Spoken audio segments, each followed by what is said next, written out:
देव, देश आणि धर्मासाठी विश्वात्मके देवे साधक मंडळी. देशभक्ती म्हणजे काय? देशसेवा, देशभक्ती, देशप्रेम म्हणजे नेमके काय? याचे उत्तर शोधण्याच्या आधी ज्यांनी देशासाठी बलिदान दिले त्यांचे जीवन चरित्र बघायलाच हवे.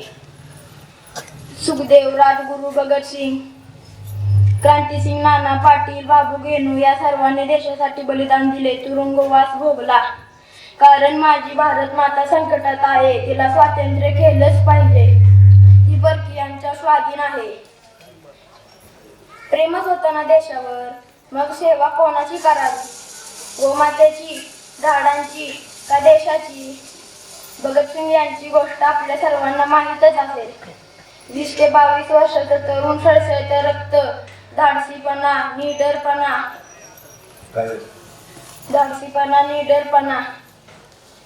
त्यांच्या अथक परिश्रमाने भारत देश स्वातंत्र्य झाला.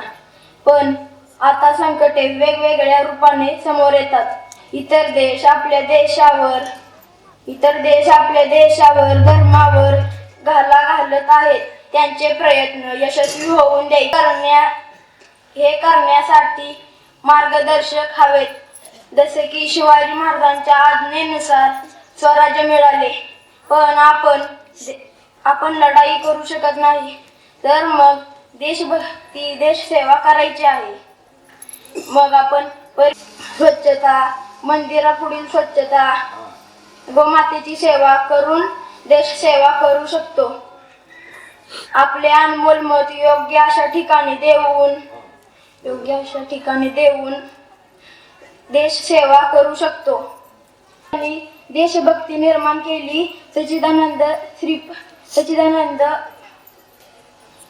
श्रीपाद बाबा यांना कोटी कोटी प्रणाम.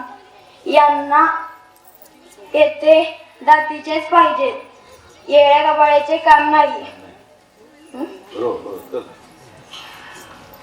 जसे की आमची विश्वात्मके साधक मंडळी. जय गोमाता, वंदे मातरम.